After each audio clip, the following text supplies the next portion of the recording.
अस्सलामु अलैकुम वरहमतुल्लाहि वबरकातुह। बिस्मिल्लाहिर्रहमानिर्रहीम। अल्हम्दुलिल्लाह वस्सलातु वस्सलामु अला रसूलिल्लाह व अला आलिहि व साहबिहि अजमाइन व बाद। সম্মানিত ভাতৃমণ্ডলী, আল্লাহ রাব্বুল আলামিনের প্রশংসা এবং প্রিয় নবী সাল্লাল্লাহু আলাইহি সাল্লামের উপর সালাত ও সালামের পর জুমাবার 22 জিলহজ 1445 হিজরি মোতাবেক 28 জুন 2024 আমাদের ধারাবাহিক আলোচনা সংক্ষিপ্ত জাদুল মাদ থেকে পর্ব নম্বর 76। বিষয়বস্তু শারীরিক চিকিৎসা সম্পর্কে রাসূলুল্লাহ সাল্লাল্লাহু আলাইহি ওয়াসাল্লামের আদর্শ। শারীরিক চিকিৎসা মানে শরীরের চিকিৎসা, রূহের চিকিৎসা নয়। কারণ মানুষ হচ্ছে দুটো বিষয়ের সমষ্টির নাম, আর রূহ ওয়াল জাসাদ, রূহ আত্মা এবং দেহ বা শরীর। তো রূহের চিকিৎসা মানে পাপাচার থেকে মুক্ত হওয়ার চিকিৎসা। রূহের চিকিৎসা মানে হচ্ছে ইমানি চিকিৎসা, বিভিন্ন পাপ থেকে, সেটা আকীদার পাপ হোক, ইবাদত বন্দেগীর ক্ষেত্রে পাপ হোক, আর হারাম জীবন যাপনের পাপ হোক, আর আখলাক চরিত্র সম্পর্কেও পাপ হোক, সে সমস্ত পাপ থেকে মানুষের রোগ মুক্তি মানে মুক্ত হওয়া, এটা হচ্ছে রুহানি চিকিৎসা, আধ্যাত্মিকতা, আত্মার পরিশুদ্ধি, আত্মাকে কলুষিত না করা, পাপিষ্ট না করে দেওয়া। এর জন্য কোরআনে কারীম এবং নবী সাল্লাল্লাহু আলাইহি ওয়াসাল্লামের হাদিস, ওহী ইলাহি, আল্লাহর ওহী হচ্ছে চিকিৎসা। সেটা কোরআনে কারীম হোক অথবা নবী সাল্লাল্লাহু আলাইহি ওয়াসাল্লামের সুন্নাহ হোক। জি হ্যাঁ, ওয়ানুনাজ্জিলু মিনাল কোরআনে মা হুয়া শিফা। মূলত কোরআন হচ্ছে শিফা, কিসের? রূহের চিকিৎসা। কিন্তু কোরআনে কারীমের বরকত এত অপরিসীম, এত অসাধারণ যে রুহানি চিকিৎসার সাথে সাথে, ইমানি চিকিৎসার সাথে সাথে শরীরের চিকিৎসা কোরআনে কারীমে রয়েছে। এই জন্য ইমান ইয়াকিনের সাথে কোরআনে কারীমের যে কোনো আয়াত পড়ে যদি কেউ রুকিয়া করে, ঝাড়ফুঁক করে, কিন্তু ইয়াকিন থাকতে হবে, দৃঢ় প্রত্যয়, বিশ্বাস থাকতে হবে, পরীক্ষামূলক না, সন্দেহমূলক না, দেখি কি হয়, তাহলে কাজ হবে না। ইমান ইয়াকিন হচ্ছে মূল বিষয়। এই ক্ষেত্রে ইমান ইয়াকিনের দুর্বলতার কারণে আর কোরআনে কারীমের রুকিয়ার ওপর অত আস্থা নেই। একদিকে রাখেন রুকিয়া, আর একদিকে ডাক্তারের চিকিৎসা, ওষুধ যেগুলো ডাক্তারের কাছ থেকে নিয়ে আসছেন, ওষুধের উপর বেশি নির্ভরশীল আজকালকার মুসলিমরাও, তাই না? তাহলে ওখানেই তো দুর্বলতা স্পষ্ট।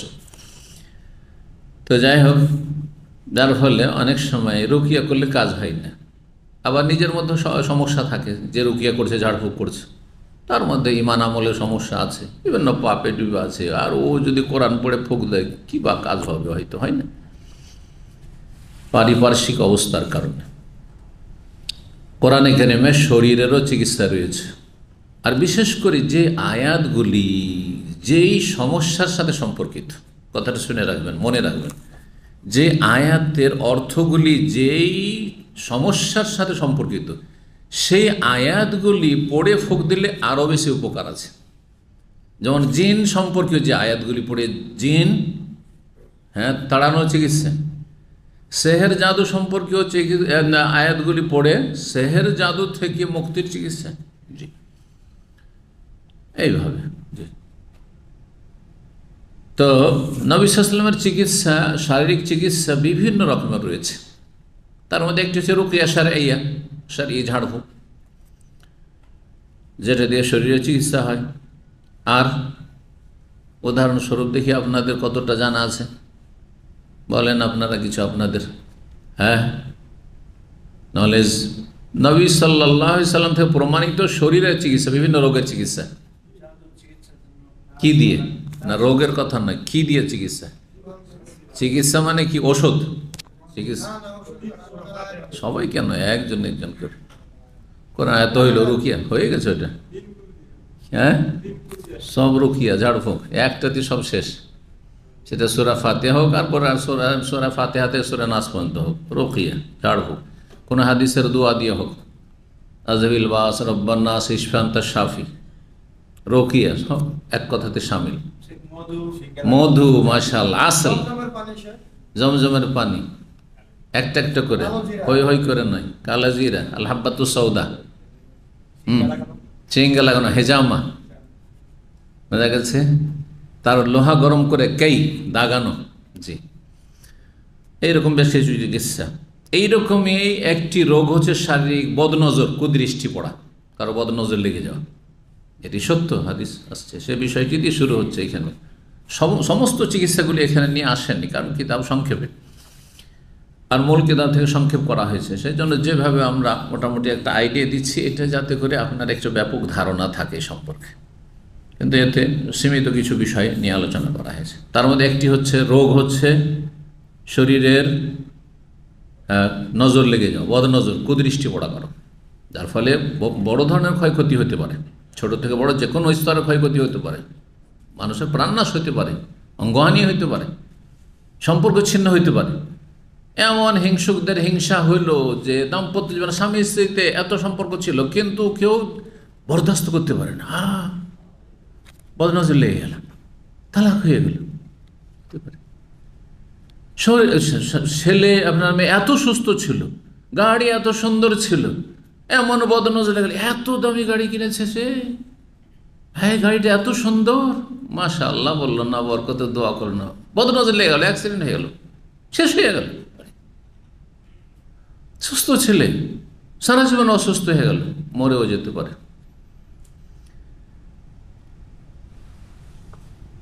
বদনজর মানুষকে কবর পর্যন্ত পৌঁছে দেয়, হাদিস রয়েছে। বদনজরের চিকিৎসা রয়েছে। বদনজর লাগার আগে আত্মরক্ষামূলক চিকিৎসা, মানে পূর্ব সতর্কতা। বিভিন্ন রোগ থেকে সতর্ক থাকলে কিন্তু রোগগুলো সাধারণত রোগে আক্রান্ত হবেন না, ঠিক না? আপনি রোদে রোদে এই গরমে ঘোরাঘুরি করবেন, আপনি হাঁটবেন 10 কিলোমিটার, বলছেন যে আমাকে যাতে করে কোনো অসুখ না হয় বা হিটেস্ট রোগে আক্রান্ত না হয়। যেমন হাজিরা অনেকে মারা গেল, আপনি 10 কিলোমিটার চলবে, 15 কিলোমিটার চলবেন, আর পর্যাপ্ত পরিমাণে পানি বা তরল কিছু আপনি পান করবেন না, অবশ্যই আক্রান্ত হবেন। তাহলে অগ্রিম সতর্কতা। আপনার শরীরে প্রেশার আর লবণ খেতেই আছেন, সুগার আর চিনি খেতেই আছেন, আপনার গ্যাস আজ এই সব খাবারে গ্যাস হয়, সেগুলি খেতেই আছেন। না, এগুলি থেকে বেঁচে থাকা হচ্ছে রোগ আক্রান্ত হওয়ার আগে মানুষের অধিক সতর্কতা। বয়স হয়েছে এখন, সুতরাং চর্বি জাতীয় খাবার থেকে আমি অধিক সতর্কতা অবলম্বন করব, যদি আমি কোলেস্ট্রল আক্রান্ত নয়। মনে করেন, একটা হচ্ছে রোগে আক্রান্ত হওয়ার আগের ব্যবস্থা, আর একটা হচ্ছে আক্রান্ত হওয়ার পরে তার চিকিৎসা। দুটোই রয়েছে এইসব ক্ষেত্রে কোরআন এবং হাদিসে। তো এইরকমই বদনজরের ক্ষেত্রে রয়েছে। এখন আমরা শুরু করি। লেখক বলছেন, হাদিয়ুহু সাল্লাল্লাহু আলাইহি ওয়াসাল্লাম ফিত তিব্বি আল্লাযী তাতাব্বাবা বিহি, চিকিৎসা সম্পর্কে রাসূলুল্লাহ সাল্লাল্লাহু আলাইহি ওয়াসাল্লাম আদর্শ, যেই চিকিৎসাগুলি রাসূলুল্লাহ সাল্লাল্লাহু আলাইহি ওয়াসাল্লাম করেছেন বা দিয়েছেন উম্মতকে। সুম্মা যাকারা হাদিয়াহু ফিল ইলাজ বিল আদওয়াতির রুহানিয়াতিল মুফরাদা ওয়াল মুরাক্কাব মিনহা, তারপরে আলোচনা করেছেন নবী সাল্লাল্লাহু আলাইহি ওয়াসাল্লাম আদর্শ সম্পর্কে, এমন চিকিৎসা যেটা রুহানি ওষুধের মাধ্যমে, রুহানি দাওয়া, দাউন মানে রোগ, আর দাওয়াউন মানে হচ্ছে রোগের ওষুধ, চিকিৎসা। তো রুহানি আধ্যাত্মিক ওষুধ, শুধু আধ্যাত্মিক ওষুধ, আর হচ্ছে অল মুরাক্কাব মিনহা, এমন চিকিৎসা যাতে কি রয়েছে, রুহানিও রয়েছে আর পার্থিব উপায় রয়েছে, দুটোই অবলম্বন করছেন। আর কিছু প্রাকৃতিক চিকিৎসা রয়েছে। প্রাকৃতিক চিকিৎসা হচ্ছে বিভিন্ন গাছগাছড়া দিয়ে চিকিৎসা, আয়ুর্বেদিক, বিভিন্ন ফলমূল দিয়ে চিকিৎসা, হেকিমি চিকিৎসা, এগুলি প্রাকৃতিক চিকিৎসা। আর প্রাকৃতিক চিকিৎসার ভিত্তিতেই এইসব চিকিৎসাগুলি পৃথিবীতে এসেছে, যে অ্যালোপ্যাথ আর হোমিওপ্যাথ আর বায়োকেমিক আর এইসব মুক্তমুখ যেগুলো এসেছে। তো বলছেন যে রাওয়া মুসলিম আন ইবনে আব্বাস মারফুআন, সহিহ মুসলিমে ইমাম মুসলিম বর্ণনা করেছেন আব্দুল্লাহ বিন আব্বাস রাদিয়াল্লাহু তাআলা আনহু থেকে নবী সাল্লাল্লাহু আলাইহি ওয়াসাল্লাম পর্যন্ত পৌঁছেছেন হাদিসটি। মারফু মানে নবী সাল্লাল্লাহু আলাইহি ওয়াসাল্লাম বলেছেন, আল আইনু হাক্কুন, কুদৃষ্টি পড়া, বদনজর লেগে যাওয়া হচ্ছে সত্য। এটা যদি কেউ অস্বীকার করে তাহলে সে পথভ্রষ্ট। নবী সাল্লাল্লাহু আলাইহি ওয়াসাল্লাম বলেছেন যে বদনজর লাগা সত্য। বদনজর যার লাগবে তার হিংসা হওয়া জরুরি নয়। অধিকাংশ ক্ষেত্রে হিংসুকের বদনজর লাগার সম্ভাবনা বেশি থাকে, কিন্তু অনেক সময় হিংসুক না, হিতাকাঙ্ক্ষী মানুষ, আপনজন দরদি, ঘরেরই সব বাপ মায়ের বদনজর ছেলে মেয়েকে লেগে যেতে পারে, ভাই বোনের বদনজর ভাই বোনদেরকে লেগে যেতে পারে, নিজের বদনজর নিজের গাড়িকে লেগে যেতে পারে, নিজের বদনজর নিজের বাড়িকে লেগে যেতে পারে, নিজের বদন নিজের গাছপালাতে ফসল লেগে যেতে পারে, ফলমূলের গাছে লেগে যেতে পারে। কখনো ইচ্ছাকৃত আক্রোশের সাথে দেখা যায় সেটা শত্রু করে, বন্ধু করে না। আর কখনো অনিচ্ছাকৃত কিছু মানুষ আছে তাদের চোখই খারাপ, মানে চোখেই তার কি রয়েছে, কুদৃষ্টি রয়েছে, যে তার চোখ পড়লে বদনজর লেগে যাবে, ও নিজেকে সামলাইতে পারে না, তার ক্ষমতা নেই, সেটা প্রাকৃতিক। এমনও কিছু ব্যতিক্রম আছে। এই জন্য নিজের ছেলে মেয়েও দেখতে যদি সুন্দর লাগে, নিজের নিয়ামতও নিজের স্ত্রীকেও দেখতে সুন্দর লাগে, নিজের স্বামীকেও দেখতে খুব সুঠাম লাগছে, স্মার্ট, খবরদার যখনই খুব বেশি সুন্দর লাগে, মাশাআল্লাহ বারাকাল্লাহ ফিক, হ্যাঁ আল্লাহ সুস্থ রাখুন, আল্লাহ ভালো রাখুন, দোয়া দেন। দোয়া দিলে আর বদনজর লাগবে না, কিন্তু দোয়া করে দিলে বদনজর লাগবে না। বা মাশাআল্লাহ তাবারাকাল্লাহ, আল্লাহ এরকম সৃষ্টি করতে পারেন। জি,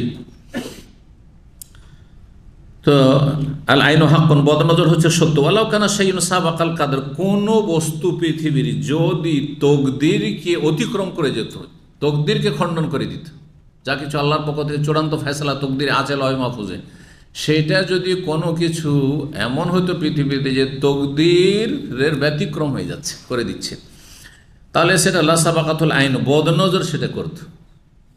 কিন্তু এমনকি বদনজরও যে লাগার পরে কারো ক্ষতি হলো সেটাও তকদির আছে, কারণ আল্লাহ রাব্বুল আলামিন সব কিছু জানছেন। তো আল্লাহ সব কিছু জানছেন, আল্লাহ রাব্বুল আলামিনের ইচ্ছার বিরুদ্ধে কোনো কিছু হইতে পারে না, আল্লাহ রাব্বুল এলেমের বিপরীত কিছু হইতে পারেন না। আর আল্লাহ রাব্বুল যেমন অতীত জানছেন, বর্তমান জানছেন, ভবিষ্যৎ জানছেন, তার কাছে সব কালগুলি সমান, সব কালগুলির এলেম সমান। কিন্তু আমার আপনার ক্ষেত্রে সমান নয়। অতীতের অনেক কিছু জেনে আবার ভুলেও গেছি, কিছু কিছু মনে আছে, বর্তমানে যা সামনে দেখছি অতটুকু, বাইরে দেখি না, চোখের আড়ালে কিছু জানি না, কি ঘটছে না ঘটছে ডানে বামে পেছনে কি ঘটছে তাও জানি না, ঠিক না? আর ভবিষ্যতের তো কিছুই জানি না। তো যদি তকদির খণ্ডন করত কোনো কিছুতে, তাহলে কি সে খণ্ডন করত বদনজরি, কিন্তু সেটা হয় না, সেটাও তকদিরে লেখা আছে যে অমুক সময় অমুক লোকের ওপর অমুক লোকের বদনজর লাগবে, সেটাও লিখিত আছে। ইন্না কুল্লা শাইইন খালাকনাহু বিকাদার, সূরা কামর আল্লাহ বলেন, প্রতিটি বস্তুকে আল্লাহ সুপরিমিত করে, সুনির্ধারিত করে তকদির সহ সৃষ্টি করেছেন। হাদিসটি সহিহ মুসলিমে 2188 নম্বর। অফিস সহিহ, আর সহিহ মুসলিম আরেকটি হাদিস রয়েছে, আনাস রাদিয়াল্লাহু তাআলা আনহু বর্ণিত, আন্না রাসূলুল্লাহ রাখাসা ফি রুকিয়াতে, রাসূলুল্লাহ ছাড় দিয়েছেন ঝাড়ফুঁকের ক্ষেত্রে। রুকিয়া মানে ঝাড়ফুঁক করা, ঝাড়ফুঁক করাকে আমাদের দেশে মানুষ দম করা বলে। দম মানে কি? আরব দেশে থেকে দম মানে তো রক্ত, দম মানে, কিন্তু এইখানে দম মানে রক্ত না, ওই হজ উমরাতে ভুল করলে দম দিতে হবে, ওই দম নয়, এটা হচ্ছে ফার্সি দম, এটা আরবি দম নয়, ফার্সি দম মানে, আমরা এই ভাষাটা বলি কিন্তু আমাদের আঞ্চলিক ভাষাতে রয়েছে, মালদহ রাশি এইসব এলাকার ভাষায় আমার দমটা আটকে গেছে, মানে নিঃশ্বাস আটকে গেছে, দমটা বলেন না, দেখি তোর কত দম আছে, এটা বলেন, কিন্তু বলেন না, বিভিন্ন অঞ্চলে আছে। তো এখানে দম বলতে হ্যাঁ ফুঁক দেওয়া, দম মানে রোকিয়া মানে ফুঁক দেওয়া, কিছু পড়ে, যে পড়াটি রোকিয়া যদি শরীয়ত সম্মত হয় তাহলে কোরআনে বা হাদিসের দোয়া পড়ে বা কোরআনের আয়াত পড়ে, অথবা এমন বোধগম্য বাক্য বলে যেটা কোরআন হাদিসে না থাকলেও সেটা বলা যায়। দেখেন কোরআন হাদিসে এই দোয়া নেই যে আল্লাহ আমার এই রুগীটাকে ভালো করে দাও, আমি এটাই বলছি, বাংলায় বলছি, ফুঁক দিলাম, এটি রুকি, জায়েজ রুকি, বোধগম্য হইতে হবে। কিন্তু যদি কেউ সংস্কৃত ভাষায় কিছু মন্ত্র পড়ে আর নিজের সংস্কৃত বুঝে না, হ্যাঁ, তাহলে বোধগম্য নয়, তাহলে হারাম, দালমে কালা হে, কেন বোঝা যাচ্ছে না অর্থ। মন্ত্রের বইগুলো ঠিক ওই রকমই, কিন্তু শির কুফরি যেহেতু আছে ও অর্থ বুঝেন না। আর অর্থ বুঝছেন কিন্তু তাতে শিরিক আছে, জিনের নাম আছে, শয়তানের নাম আছে, বা ফেরেশতার নাম দিয়ে। আমাদের এলাকায় গরুর পায়ের খুরে এক ধরনের ঘা হইতো, বলছে এর চিকিৎসা জানেন কি বলে? চিকিৎসা বলছে এলাকার 7 জন সুদখোরের নাম লিখে তাবিজ করতে হবে। এটা আমাদের অঞ্চলের শিরকি আকীদা। আল্লাহ, গ্রামের আহলে হাদিস গ্রামও এইসব শিরকি কর্মকাণ্ড ছিল। কারণ জাতি অজ্ঞ, নামটা পরম্পরা পেয়েছে আহলে হাদিস, কিচ্ছু জানে না, মিসকিন, ধর্মের ক্ষেত্রে মিসকিন, কিছুই জানে না। ইসলাম চর্চা না করলে যেই জাতি হোক না কেন বরবাদ হয়ে যাবে কিছুদিনের মধ্যে। তো চিন্তা করুন, সুদখোরের নাম লেখেও চিকিৎসা হয়, আবার তাবিজ হয়, তাতে ভালো হয়। হ্যাঁ, আল্লাহ ভালো করে দেবেন, কারণ আল্লাহ চান যে তুমি নোয়াল্লিহ মাতা আল্লাহ, তুমি শিরকের দিকে যাচ্ছ, যাও ওই দিকে যাও, জাহান্নামে যাও। তুমি কোরআন হাদিসের দিকে আসলে না, তো দলিল তো তলাশ করলে না, তোমার বাপ দাদার ধর্ম পালন করলে, যাও জাহান্নামে যাও। এই জন্য কখনো কখনো মাজারে গিয়েছেন, হ্যাঁ, রোগের চিকিৎসার জন্য, অথবা ছেলে মেয়ে হয় না, নিঃসন্তান, গিয়েছেন ছেলের আশায়, আল্লাহ ওই সময় দিয়ে দেন, যাতে করে তুমি গিয়েছো শিরক করতে, তুমি তৌহিদের জ্ঞান অর্জন করনি, শিরক সম্পর্কে জানোনি, আর আল্লাহর বিধানকে লঙ্ঘন করে তুমি গেলে, যা তোমার স্বার্থ পুরা করে দেবো, যাতে যাও জাহান্নামে যাচ্ছ, যাও জাহান্নামে যাও। কোরআনে কারীমের আয়াতই তো সেটি, ওমা ইউশাকিকির রাসূল মিন বাদি মা তাবায়্যানা লাহুল হুদা। হেদায়েত স্পষ্ট, মানে ওহী নাযিল হয়েছে আমাদের মাঝে, কোরআন হাদিস মওজুদ রয়েছে, বিভিন্ন ভাষায় অনুবাদ হয়ে গেছে, তাফসীর হয়ে গেছে। তারপর রসুলের রাস্তা ছেড়ে দিয়ে অন্য পথে চলে, ওয়াত্তাবি গায়রা সাবিলিল মুমিনিন, মুমিনদের রাস্তা বাদে অন্য রাস্তায় চলে না। মুমিন মানে প্রথম সারির মুমিন সাহাবায়ে কেরাম, তারা আদর্শ মুমিন, তাদের পথ ধরল না। সাহাবায়ে কেরামদের জামানায় এগুলো ছিল না, মাজার ছিল না, পীর ছিল না, পীর মুরিদের ব্যবসা ছিল না, সুফিজম ছিল না, মিলাদ ছিল না, ইত্যাদি ইত্যাদি, শিরক ছিল না, বেদাত ছিল না, কিছু ছিল না। নুয়াল্লিহ মা তাওয়াল্লা, যেদিকে যাবে ওইদিকে ফিরিয়ে দিব, আল্লাহ বলছে। তার এই জন্য দেখা যায় যে বাতিলপন্থী মুশরিক মাজার থেকে ফিরে এসে বাচ্চা হয়ে গেছে। ও মনে করে যে আমার বাবাই দিয়েছে, কিন্তু বাবা দিয়ে রবই দিয়েছেন তোমাকে জাহান্নামে ঢুকাবার জন্য, কারণ তুমি ওহীর পরোয়া করনি, তুমি যাও জাহান্নামে যাও। ধোঁকা খাবেন না, বাস্তবতা ধর্ম নয়, ধর্ম হচ্ছে দলিল। বাস্তবে কি পেয়ে গেলেন কোনখানে গিয়ে? হ্যাঁ, আপনি মাটিকে, মদিনার মাটিকে কি মনে করলে? বেদাতিরা কিন্তু মদিনা থেকে মাটি নিয়ে যায়, যায় না? তারা আমাদের দেশে ওই মরিয়ম ফুলের আকীদা আছে, নিয়ে যায়, ওটা দিয়ে আপনার কাজ হইতে পারে, কিন্তু এর মানে যে বাস্তবে এটা যে পরীক্ষিত, এগুলো হচ্ছে বেদাতিদের তরিকা। পরীক্ষিত বলে কাজ করবেন না, আপনার দলিল কি এর অনুমতি দিচ্ছে কিনা এটা দেখতে হবে। তো যাই হোক, কথা না বাড়িয়ে হাদিসের দিকে যায়। আনাস রাদিয়াল্লাহু বলছেন যে রাসূলুল্লাহ সাল্লাল্লাহু আলাইহি ওয়াসাল্লাম ছাড় দিয়েছে রুকিয়া, মানে ঝাড়ফুঁক করার ক্ষেত্রে, বিশেষ করে 3টি সমস্যার ক্ষেত্রে। এইগুলির ক্ষেত্রে প্রশংসিত, অন্য ক্ষেত্রে জায়েজ, কিন্তু 3টি সমস্যার ক্ষেত্রে, যেখানে পার্থিব চিকিৎসা, অন্য চিকিৎসা হয়তো ফলপ্রসূ না, বা তখন ওইরকম ছিল না, তখন এই 3টি ক্ষেত্রে প্রশংসিত। তার মানে এই না যে শুধু দম করবেন 3টা সমস্যায়, চতুর্থ কোনো সমস্যায় দম করতে পারেন। যে কোনো রোগে আপনি দম করতে পারেন, জ্বর হয়েছে আপনি ফুঁক দিতে পারেন, রোগিয়া সারিয়া করতে পারেন। বরং ইমাম ইবনে তাইমিয়া রাহিমাহুল্লাহ বলছেন, আমি আর এই জন্য বলেছি যে কোরআনের যে আয়াতের যে বিষয়ের সাথে সম্পর্ক, ওই আয়াতটা পড়ে ফুঁক দিলে বেশি কাজ হবে। জ্বরে আক্রান্ত রোগী, হ্যাঁ, শরীরে তাপ, সেই সময় যদি বলেন, কারণ শরীরের তাপটা হচ্ছে আগুন, আগুনের তাপ হয়, তাই না? সুতরাং কোরআনে যে আয়াতের নারের কথা রয়েছে, আগুনের কথা রয়েছে, সে আয়াত, আর সে আগুনকে আল্লাহ ঠান্ডা হইতে বলেছেন, সেটা ইব্রাহিম আলাইহিস সালামকে জ্বালানোর জন্য যে আগুন নমরুদ, হ্যাঁ, জ্বালিয়েছিল। কুলনা ইয়া নারু কুনি বারদান ওয়া সালামান আলা ইব্রাহিম, এই আয়াত পড়ে ফুঁক দেন ইয়াকিনের সাথে, আশা করি যে চিকিৎসা হবে। কিন্তু যদি বলেন এটা কোন আয়াতে আছে, হাদিসে আছে, হাদিসে দলিল নেই। এগুলো হচ্ছে কি, যে কোরআনের আয়াত সবগুলি দিয়ে রুকিয়া করা যায়, কিন্তু যেটার সম্পর্ক যেই সমস্যার সাথে, যে বিষয়ের সাথে, সেটা দিয়ে করলে বেশি ফল পাওয়া যায়, বেশি ফল পাওয়া যায়।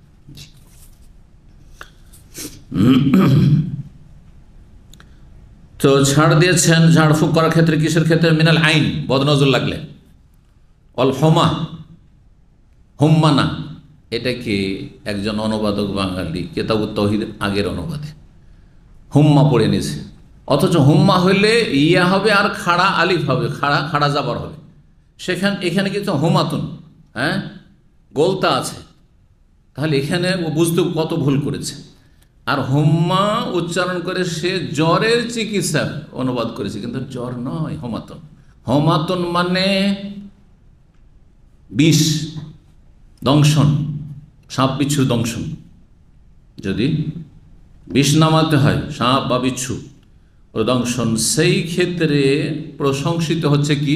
রুকিয়া, কোরআন এবং হাদিস দিয়ে ঝাড়ফুঁক করা, দম করা। ও নামলা, আর নামলা হচ্ছে এক ধরনের ঘা, ফোড়া। বলছে করোহন তাখরুজ ফিল জামবে, শরীরের পার্শ্বদেশে, এইদিকে অথবা এইদিকে ডানে বা বামে, আর সেগুলি কি ফুটে উঠে ফোড়া আর বিষাক্ত। আমাদের দেশে কিছু কিছু ফোড়াকে বিষ ফোড়া বলে, ওরা বলে না বিষ ফোড়া, ছোটই হয়, ও অত বেশি বড় হয় না, কিন্তু এত বিষ যে আরাম হারাম করে দিয়েছে, নিদ্রা হারাম করে দিয়েছে। হ্যাঁ, বিষ এত থাকা যায় না। তো এইরকম নামলা অর্থাৎ এখানে তাহলে কি ফোড়ার চিকিৎসার ক্ষেত্রে। হাদিসটি কোথায় রয়েছে? হাদিস সহিহ মুসলিম 2196 নম্বর হাদিস। তারপরে বলছে ইমাম মালিক রাহমাহুল্লাহ ইমাম জোহরি ইবনে শাহাব থেকে বর্ণনা করেছেন, আর তিনি সাহাবী আবু উমামা ইবনে সাহল ইবনে হুনাইফ থেকে বর্ণনা করছেন বদনজর সম্পর্কে ঘটনা। নবী সাল্লাল্লাহু আলাইহি ওয়াসাল্লাম আমলে একজন সাহাবী আর একজন সাহাবী বড়ই দেখতে সুন্দর ছিল, এত সুন্দর তার শরীর আর শরীরের চামড়া আর দেহের মানে বৈশিষ্ট্য, সুঠাম দেহের মানুষ, হ্যাঁ, সুপুরুষ যেটাকে বলা হয়। গোসল করছিল, গোসল করার সময় মানুষ খালি গায়ে থাকে, খালি গায়ে বেশি বদনজর লাগে। কারণ একটা মানুষকে যদি খালি গায়ে দেখো, একটা ছেলেকে, তাহলে গোটা শরীরটা দেখে ফেলল। আর যদি একটু চেহারা দেখে তো সামান্য এইটুকু দেখে গোটা শরীর ঢাকা আছে। এই জন্য শরীরে যত ঢাকা থাকবে তত বদনজর থেকে মুক্ত থাকবে। এই জন্য দেখা যায় যে পর্দানাসীন মহিলাদের, বোরখাওয়ালা মহিলাদের উপর বদনজর কম লাগে, যতই সুন্দরী হোক না, তাদের দেখবেন সৌন্দর্য লাবণ্য 50 বছর বয়স হয়ে গেছে, বোরখাওয়ালি এখনো সুন্দরী আছে। আর যেসব মেয়েরা হন্ডায় চড়ে বেড়ায় আর নিজে ড্রাইভ করে বেড়ায় আর যেখানে সেখানে মাথা খুলে, চেহারা খুলে, পিঠ খুলে চলাফেরা করে, তাদের 30 বছর বয়সে সুগার আর প্রেশার আর এই সমস্যা, তো মেন্সের সমস্যা, বালা মুসিবত শেষে মানসিক অশান্তি, পারিবারিক অশান্তি, আর কত রকম অশান্তি। অথচ স্বামী স্ত্রী দুজনে চাকরি করে, দুজনে ইনকাম করে, কোনো শান্তি নেই। বুঝতে পেরেছেন? পরীক্ষিত জিনিস এগুলো, যেন সতর্ক সাবধান। যেসব বেহায়া বেপর্দা মহিলারা, তাদের উপর নজর বেশি লাগে। কারণ মানুষ হিসাবে চিন্তা করুন যে আপনার সামনে দুটো মানুষ, একজন পুরুষ একজন নারী, কার দিকে বেশি নজর যাবে? আরে পুরুষ তো ডাল বা যেখানে সে কেউ তাকাই না তাদের দিকে। হ্যাঁ, ব্যতিক্রম পোশাকে থাকলে তাকাবে। দেন হাজারে একটা আমি আছি, ধরেন এয়ারপোর্টে বা মুসলিম দেশে, আমার মতো আর কেউ নেই গোটা এয়ারপোর্টে, ট্রেন স্টেশনে, তখন আমার দিকে তাকাবে লোকটাকে, ও তাকাইতে আছে যেন আমি এক কোথা থেকে আকাশ থেকে নেমে এসেছি। কোনো এক জায়গায় এরকম ইন্ডিয়াতে, তখনকার যুগে তো জুব্বাও পড়তাম না, পাঞ্জাবি পাঞ্জামা পড়তাম আর টুপি, হ্যাঁ, আর এই গুতরাও এত সুন্দর এগুলোও ছিল না, তাই না? তারপরে সুবহানাল্লাহ এক জায়গায় গিয়েছি, তো কিছু লোকেরা হিন্দু, তারা বলছে, ভালো ভাষাতেই বলছে, সে কোনো মানে উপহাস করে ঠাট্টা করে না, বলছে যে আপনাকে দেখে মনে হচ্ছে, আমার সাথে আরও দু একজন ছিল, আপনাদেরকে দেখে মনে হচ্ছে যে আকাশ থেকে নেমে এসছে। তার মানে আমাদের দেশে এইরকম লোক আছে? কোথায় বাড়ি? বলছে মালদহ। বলছে না, আমাদের দেশে এইরকম লোক আছে, ভাবতে পারে না, বলছে আকাশ থেকে নেমে এসছে। মানে বিরল এদের লেবাস, পোশাক, চলা ফিরে হয়ে গেছে। তো তখন তাকাবে। আর না, আর এমনি মহিলা যদি কালো হয় তবুও তাকাবে, হ্যাঁ, কুৎসিত হয় তবুও তাকাবে, তাকাবে না? তো যার দিকে যত তাকাবে, যত কুদৃষ্টি, যারা মহিলার দিকে তাকায় তাকে ভালো মানুষ নাকি? তাহলে তাদের দৃষ্টিগুলো হচ্ছে খুবই খারাপ, বিষাক্ত দৃষ্টি। বিষাক্ত দৃষ্টি পড়তে আছে রাত দিন হাজারো মানুষের, বদনজর লাগবে না? যার ফলে দেখবেন যে একজন দিনদার পরেশগার মহিলা, পর্দানাসীন মহিলা কত সুস্থ থাকে, পক্ষান্তরে বেহায়া বেপর্দা মহিলা কত অশান্তিতে, কত অসুস্থ থাকে, জি, মানসিক শারীরিক সব দিক থেকে অসুস্থ থাকে। এটি আল্লাহর নিয়ামত, এটি পার্থিব নিয়ামত, আর আখেরাত তো আছেই, মহাপুরস্কার। জি, তো ঘটনা বলি। আবু ওমামা ইবনে সাহল ইবনে হুনাইফ বলছেন যে আমের ইবনে রাবিয়া, আমের বিন রাবিয়া একবার সাহল ইবনে সাদকে দেখেছেন, বা সাহল ইবনে হুনাইফকে দেখেছেন। তিনি ছিলেন সাহল ইবনে হুনাইফ। সাহল ইবনে হুনাইফকে দেখলেন একটা ছেলেও যে সে গোসল করছে খোলা জায়গায়। তার খোলা জায়গায় তাহলে গোসল করা যায়। আমাদের দেশে যেমন উঠানে, বাড়ির বাইরে, হ্যাঁ, সামনে পিছনে কিন্তু টিউবওয়েল থাকে, থাকে না? রাস্তার পাশে টিউবওয়েল, সবাই গোসল করছে, গ্রামের মানুষ এইভাবে, গ্রাম অঞ্চল, কোনো দোষের কথা নয়, জায়েজ।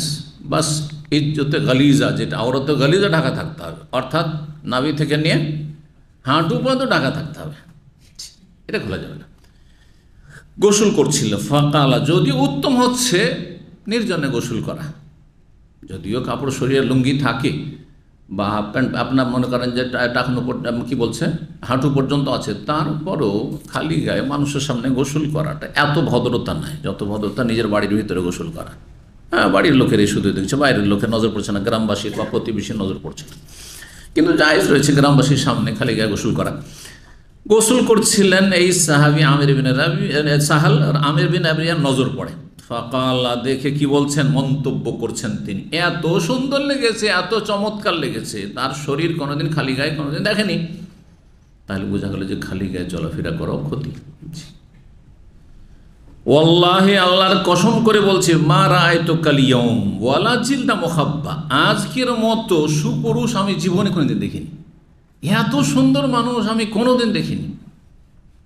অনেক সময় একটা নতুন গাড়ি পেয়ে গেছেন আপনি, আর বা নতুন পেন্ট করে নিয়ে এসছেন, আর তারপরে গাড়ি দেখি, ও এত সুন্দর গাড়ি কিনেছেন আপনি, দিল আপনার, হয়তো মাসা মেরেই দিল, ওর নিয়ত খারাপ থাকার নাই থাক, এই জন্য মাশা আল্লাহ আগে বলে, মাশা আল্লাহ গাড়ি সুন্দর লাগছে আপনার, আল্লাহ বরকত দিক, আল্লাহ ভালো রাখুক গাড়িওয়ালাকে, বুঝা গেছে? তাহলে আর বদলাতে লাগবে না। তো বলছেন যে এই কথা বলেছে, মারায় তো কাল, আজকের মতো এত সুপুরুষ কোনোদিন দেখিনি, ওয়ালা জিলদা মুখাব্বা, এমন কি কুমারী মহিলা আরবদের মধ্যে বিয়ের আগ পর্যন্ত একেবারে লুকায়িত থাকত, পাশের লোকও কোনোদিন দেখতে পেত না, কোথাও বাড়িতে বেরোতো না, বিয়ে হয়নি মানে খিদ্র, একেবারে ভিতরে ঢুকে আছে, এত লজ্জাশীল হইতো তারা, যদিও তারা কাফের মুশরিক ছিল, কিন্তু লজ্জা ছিল। লজ্জাটা হচ্ছে নারীদের অলংকার, সাজ, এটাই সহশিক্ষাতে ধ্বংস করে দিয়েছে, চোরমার করে দিয়েছে। মুখাব্বা মানে যাকে গোপনে রাখা হয়, এমন মেয়ে যাকে গোপনে লুকিয়ে রাখা হয় যাতে কারো নজর না পড়ে যায়, এমন এত সুন্দরী কুমারী মহিলার চাইতো এর শরীর সুন্দর, এই যুবকের শরীর সুন্দর, এইরকম মন্তব্য খায়। তখনই ফালোবেতা সাহালুন, সাহাল তখনই আছাড় খেয়ে পড়ে গেছে, বেহুশ হয়ে পড়ে গেল, চিত হয়ে পড়ে গেছে। ফাতা রাসূলুল্লাহ সাল্লাল্লাহু আলাইহি ওয়াসাল্লাম আমেরান, রাসূলুল্লাহ সাল্লাল্লাহু আলাইহি ওয়াসাল্লাম তখন আমেরের কাছে আসলেন, আমের বিন রাবিয়ার নজর লেগেছে, আমেরের কাছে আসলেন, খবরটা জানতে পারলেন যে লোকটি এরকম মন্তব্য করার সাথে সাথে এই লোকটি যে গোসল করছিল বেহুশ হয়ে পড়ে গেছে। ফাতাগাইয়াজ আলাইহি, তার উপর রাগান্বিত রাসূলুল্লাহ সাল্লাল্লাহু আলাইহি ওয়াসাল্লাম, রাগ করলেন, কি করেছো তুমি? তারপরে বললেন, আলামা ইয়াকতুল আহাদুকুম আখাহু, কিসের ভিত্তিতে তোমাদের যে কোনো মানুষ তার নিজের মুসলিম ভাইকে হত্যা করবে? বদনজর দিয়ে। আলা বাররাক্তা, তোমাকে যখন এত সুন্দর লেগেছিল লোকটিকে দেখে, তখন তুমি বরকতের দোয়া করতে পারো নি? বরকতের দোয়া করলে এই ক্ষতিটা হইতো না, তুমি তাকে খুন করার চেষ্টা করেছো। একতল বলা হয়েছে, তার মানে বদনজর লাগলে মরেও যেতে পারে, শুধু বেহুশ হওয়া নয়, মরেও যেতে পারে। আল্লাহ আল্লাহ হেফাজত করুন আমাদের আপনজনদের, প্রিয়জনদের, মুসলিম ভাই বোনদের। ইগতাসাল্লাহ, এখন কি হয়েছে, বদনজর লেগেই গেছে, তাহলে একটি গুরুত্বপূর্ণ চিকিৎসা হচ্ছে, যার নজর লেগেছে, কুদৃষ্টি পড়েছে, তাকে গোসল করানো, আর তার গোসল পানিটা ধরে রাখা কোনো একটা পাত্রে, যাতে জমে না পড়ে, আর তারপরে তখন তার বিশেষ বিশেষ অঙ্গগুলি শরীরে ধোয়া আসছে, আর তারপরে পেছন দিক থেকে যাকে বদনজর লেগেছে, মায়ুন, যাকে আয়েনের গোসল করা পানিটা তার উপর ঢেলে দেওয়া, তার মাথায় তার শরীর ঢেলে দাও, ভালো হয়ে যাবে ইনশাআল্লাহ।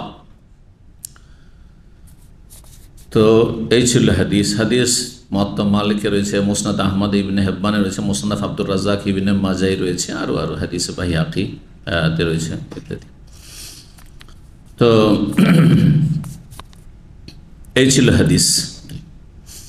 হাদিসটিতে কিছুটা দুর্বলতা আছে, কিন্তু সব মিলিয়ে হাদিস হাসান হতে পারে। জি, বলা হয়েছে ফাগাসালা আমের ওয়াজহাহু, তারপরে নবী সাল্লাল্লাহু আলাইহি ওয়াসাল্লাম নির্দেশে আমের তার মুখমণ্ডল ধুলেন। তার উজু করলে কি করতে হয়? মুখমণ্ডল ধুইতে হয়। মুখমণ্ডল ধুলেন, ওয়াদাইহি দুই হাত ধুলেন, অমির ফাকাইহি আর দুই কোনই, এই জায়গাগুলো কোনই ধৌত করলেন।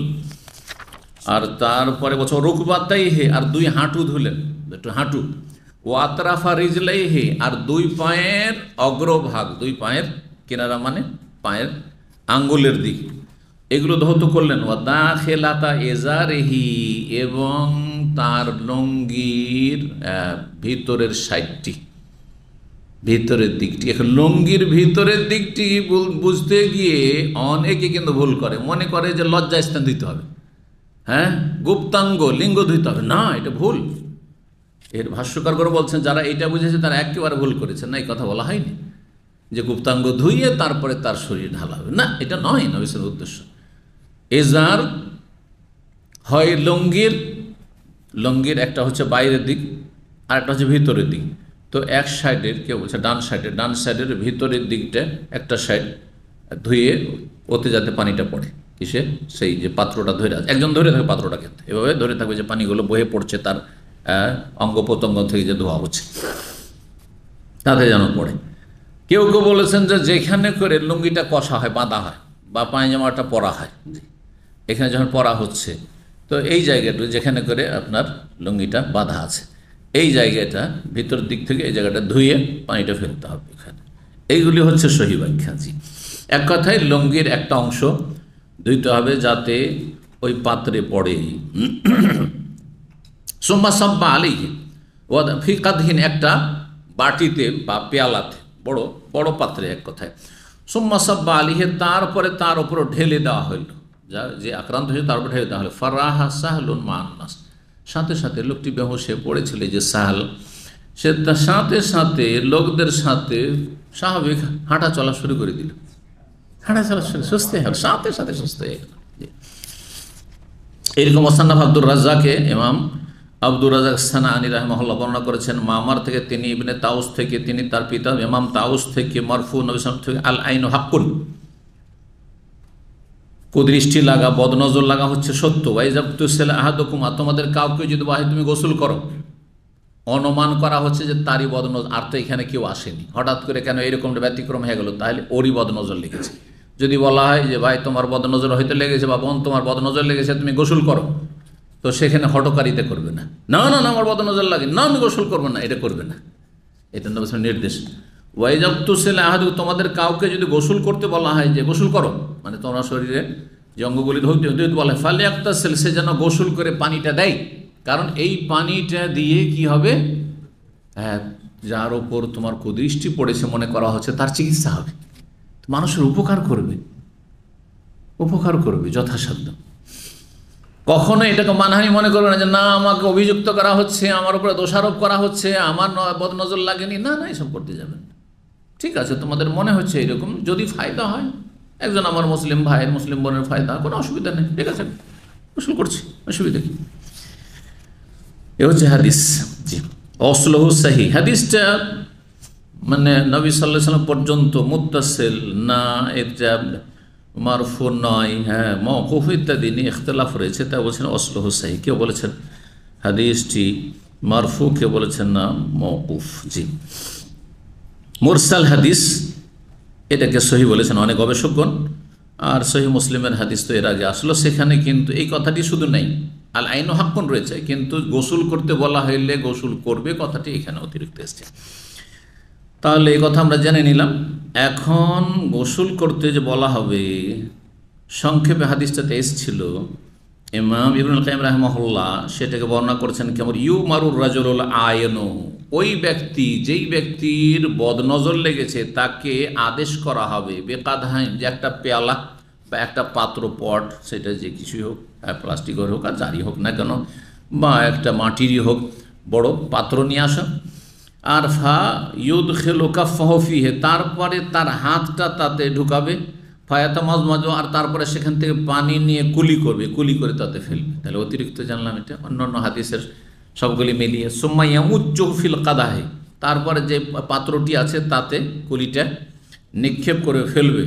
ওয়ায়াগসিল ওয়াজহা ফিল কাদহে, মুখমণ্ডলটা ধুয়ে তাতে পানিটা ফেলবে আর ধরে থাকবে, এটা মুখ ধুইছে আর পানিটা যেন তার পাত্রে পড়ছে, একজন ধরে আছে। সুম্মা ইয়াগসিল ইয়াদাহুল ইউসরা, তারপরে বাম হাত ধুইবে, বাম হাত ধুইবে। ফায়াসুব্বু আলা রুকবাতিল মা, আর তারপরে সেটা ঢেলে দিবে ডান হাঁটুর ওপর, বাম হাত ধুয়ে ঢালবে কিসের, বাম হাঁটুর ওপর। ফিল কাদহে, আর তারপরে সেটা যেন পড়ে কিসে, পাত্রে পড়ে। সুম্মা ইউদখিলু ইয়াদাহুল ইয়ুমনা, আর তারপরে ডান হাত ঢুকাবে। ফায়াসুব্বু আলা রুকবাতিল ইউসরা, তারপরে বাম হাঁটুর ওপর পানি ঢালবে। সুম্মা ইয়াগসিলু দাখিলাতে ইজারি, তারপরে লুঙ্গির ভিতরের অংশটি ধৌত করবে। ওয়ালা ইউদাউল কাদহু ফিল আরজি, আর ততক্ষণ পর্যন্ত যতক্ষণ পানিগুলো পড়ছে পাত্রে, পাত্রটা জমিনে মাটিতে রাখবে না, ধরে থাকবে। সুম্মা ইয়াসুব্বু আলা রাসিল মুসাব, তারপর আক্রান্ত ব্যক্তির মাথায় ঢেলে দিবে সেই পানিটি। মিন খালফিহি, পেছন দিক থেকে, সাব্বাতান ওয়াহিদা, একবারই ঢেলে দিবে, অল্প অল্প করে না, একবারে পেছন দিক থেকে আষাঢ় দিয়ে জোরে ঢেলে দিবে। জি,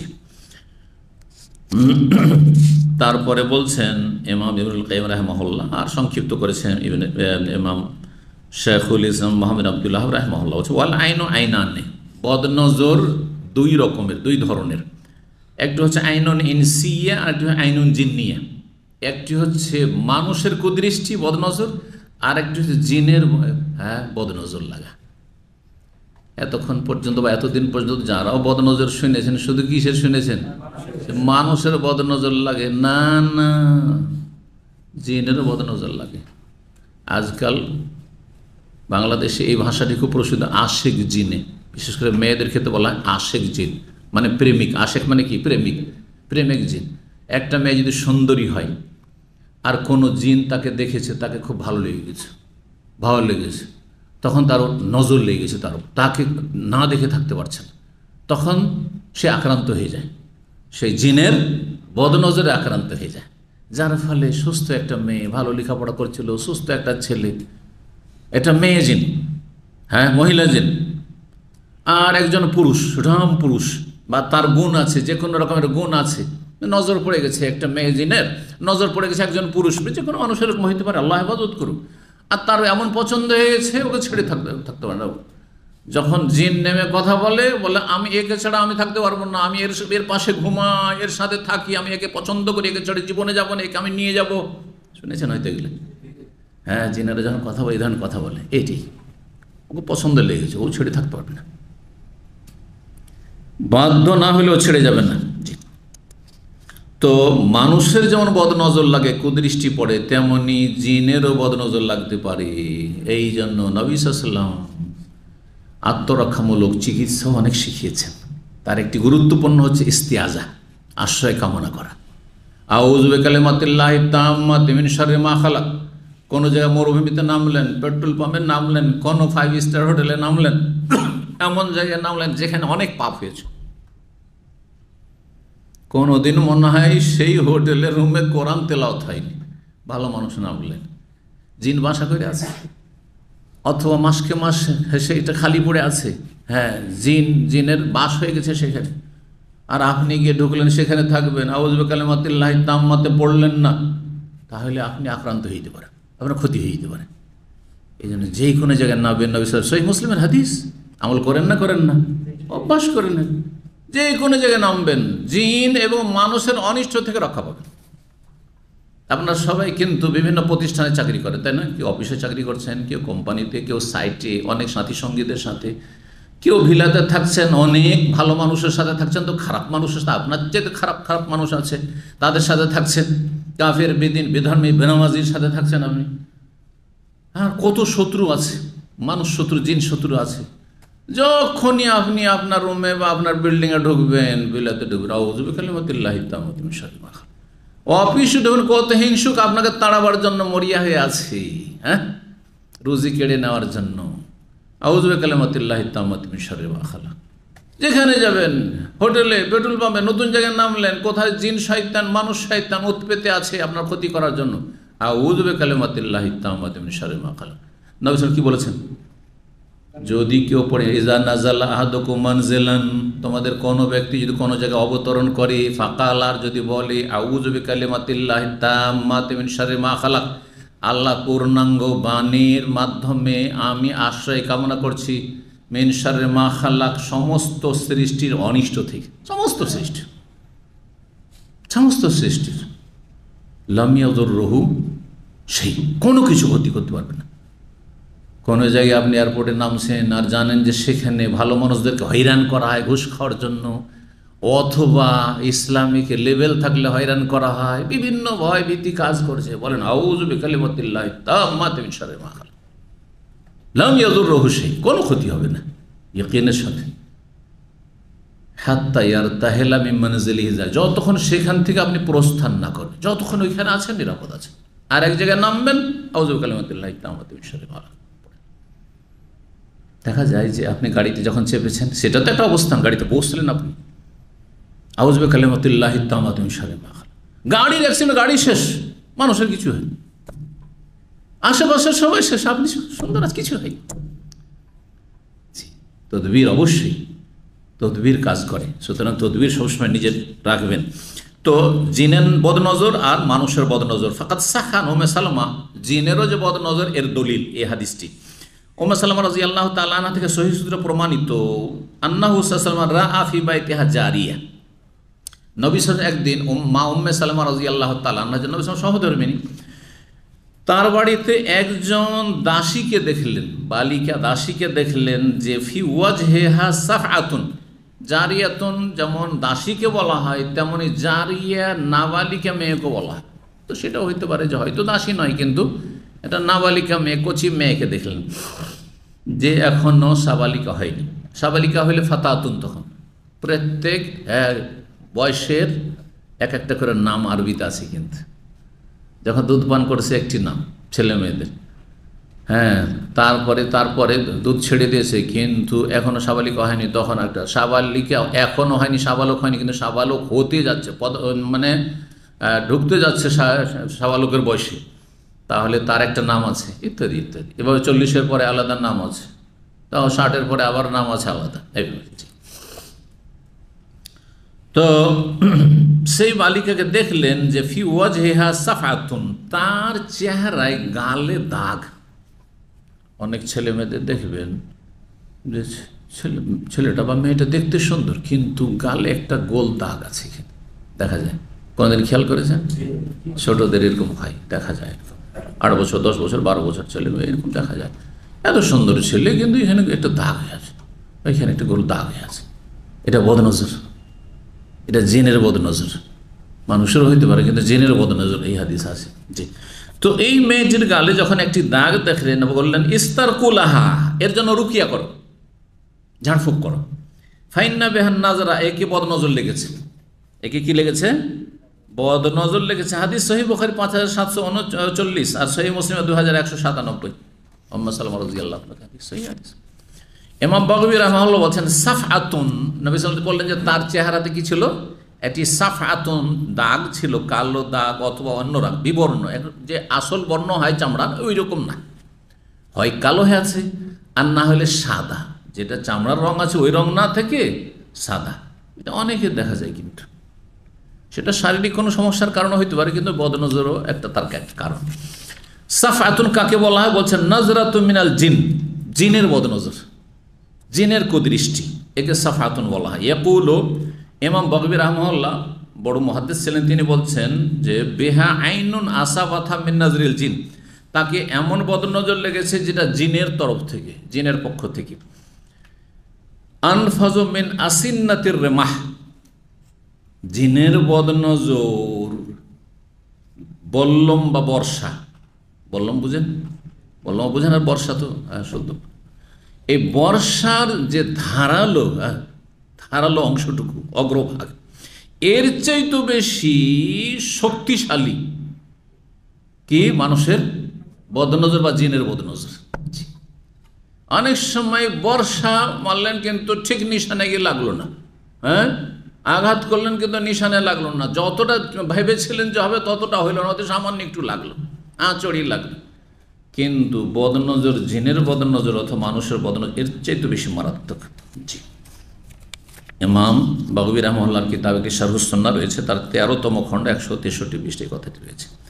এখানে আজকের আলোচনা শেষ করছি। ও জাযাকুমুল্লাহু খাইরান। আল্লাহ আমাদেরকে সমস্ত অনিষ্ট থেকে রক্ষা করেন, মানুষের বদনজর থেকে, জিনের বদনজর থেকে, শত্রুর বদনজর থেকে, বন্ধুর বদনজর থেকে, আপনজন আর পর সকলের কুদৃষ্টি থেকে আল্লাহ বাঁচিয়ে রাখেন, সমস্ত অনিষ্ট বালা মুসিবত থেকে আল্লাহ হেফাজতে রাখেন এবং সার্বিক কল্যাণ দান করেন। দিন দুনিয়ার আল্লাহ সার্বিক মঙ্গল দান করেন। সাল্লাল্লাহু আলাইহি ওয়া সাল্লাম মুহাম্মদ ওয়া আলা আলিহি ওয়া সাহবিহি আজমাইন।